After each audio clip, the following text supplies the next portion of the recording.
अब दुनिया की फटाफट बुलेटिन में आप सभी का स्वागत है और नजर डालेंगे आज की खास खबरों पर। कांग्रेस, डीएमके, टीएमसी समेत कई विपक्षी दलों ने लोकसभा स्पीकर ओम बिरला के खिलाफ अविश्वास प्रस्ताव का नोटिस दिया। इस प्रस्ताव पर 118 सांसदों के हस्ताक्षर हैं।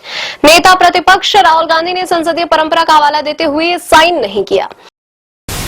पूर्व सेना प्रमुख जनरल एमएम नरवणे की आत्मकथा 4 स्टार्स ऑफ डेस्टिनी के प्रकाशन को लेकर विवाद बढ़ा। पेंगुइन रैंडम हाउस इंडिया के बयान पर राहुल गांधी ने सवाल उठाते हुए कहा, किताब अमेज़न पर उपलब्ध है और सच्चाई सामने आनी चाहिए। उत्तर प्रदेश विधानसभा में बजट सत्र का दूसरा दिन अलग ही नजारा दिखा। निजामाबाद निर्वाचन क्षेत्र के 90 साल के सपा विधायक आलम बदी उत्तर प्रदेश विधानसभा के बजट सेशन में शामिल होने के लिए स्कूटर से पहुंचे। केंद्रीय मंत्री गिरिराज सिंह ने कहा, प्रकाशन ने कह दिया कि ये किताब अभी प्रकाशित नहीं हुई है तो इसमें गलत क्या है। राहुल गांधी ने जानबूझकर सदन को बंधक बना लिया है, यह अमर्यादित है। विपक्ष के नेता को संसदीय ज्ञान नहीं है, यही माना जाएगा।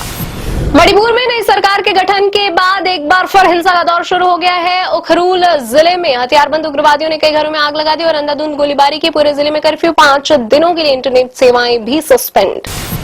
2024 के संभल मस्जिद सर्वे हिंसा मामले में पूर्व सीओ अनुज चौधरी को राहत। इलाहाबाद हाईकोर्ट ने चौधरी के खिलाफ एफआईआर के डिस्ट्रिक्ट कोर्ट के आदेश पर रोक लगाई।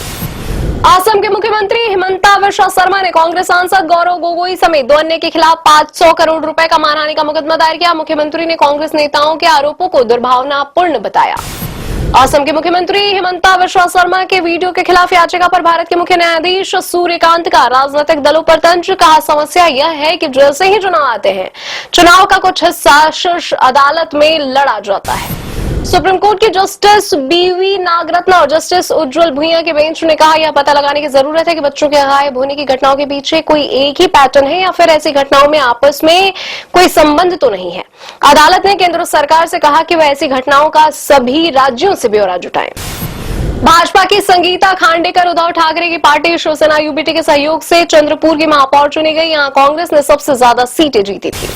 ईडी ने धन शोधन मामले में रिलायंस ग्रुप के चेयरमैन अनिल अंबानी और उनकी पत्नी टीना अंबानी को नया समन जारी कर पूछताछ के लिए अगले सप्ताह उसके समक्ष पेश होने को कहा है। टीना अंबानी सोमवार को ईडी के समक्ष पेश नहीं हुई।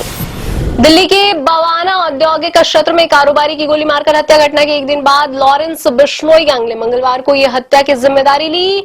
यह दावा सोशल मीडिया पोस्ट के जरिए किया गया, जिसकी जांच पुलिस कर रही है। भाजपा ने मंगलवार को लोकसभा अध्यक्ष ओम बिरला को पद से हटाने के लिए प्रस्ताव लाने संबंधी नोटिस लोकसभा महासचिव को सौंपे जाने को लेकर विपक्ष की कड़ी आलोचना की। पार्टी ने कहा, अब समय आ गया है कि भारत लोकसभा में विपक्ष के नेता राहुल गांधी और कांग्रेस को राजनीति से बाहर कर दे। सुप्रीम कोर्ट ने मध्य प्रदेश के चर्चित व्यापम घोटाले का भांडाफोड़ करने वाले आनंद राय के खिलाफ जाति आधारित हिंसा से जुड़े आरोपों को मंगलवार को खारिज कर दिया।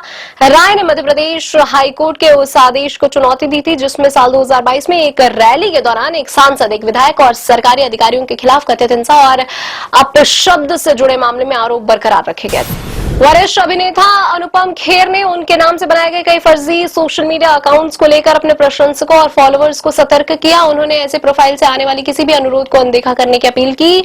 इंस्टाग्राम अकाउंट पर एक वीडियो भी साझा किया। मुंबई की एक अदालत ने महाराष्ट्र के पूर्व मंत्री और अंकापा नेता बाबा सिद्दीकी की हत्या के मामले में 27 आरोपियों के खिलाफ आरोप तय किए। साल 2024 में हुई थी बाबा सिद्दीकी की हत्या। नेपाल के तपलेजुंग जिले में मंगलवार को 4 तीव्रता का भूकंप आया। भूकंप के कारण किसी प्रकार के जानमाल के नुकसान की कोई तत्काल जानकारी नहीं मिली है। शेयर बाजार में दूसरे दिन भी बढ़त। बीएसई सेंसेक्स 208.17 अंक की तेजी के साथ 84,274 अंक पर हुआ बंद। निफ्टी निफ्टी भी 68 अंक की बढ़त के साथ 25,935 अंक पर हुआ बंद। अमेरिकी डॉलर के मुकाबले रुपए में भी बढ़त। वैलेंटाइन डे वीक पर 3 फिल्में हो रही हैं रिलीज। निगाह शाहिद कपूर स्टारर और रोमियो पर लगी हुई है। इसके अलावा तू या मैं तथा डब फिल्म क्राइम 101 भी रिलीज होगी। आर्थिक मामलों से परेशान अभिनेता राजपाल यादव इस वक्त जेल में बंद है। मुसीबत के समय सोनू सूद ने मदद के लिए हाथ बढ़ाया है। सोनू सूद ने राजपाल को अपनी फिल्म के लिए साइन किया है और कहा है कि दान नहीं सम्मान है। ये थी आज की फटाफट बुलेटिन। ऐसे ताजा अपडेट्स के लिए बने रहे हमारे साथ, यानी कि विजिट करें वेब दुनिया पर।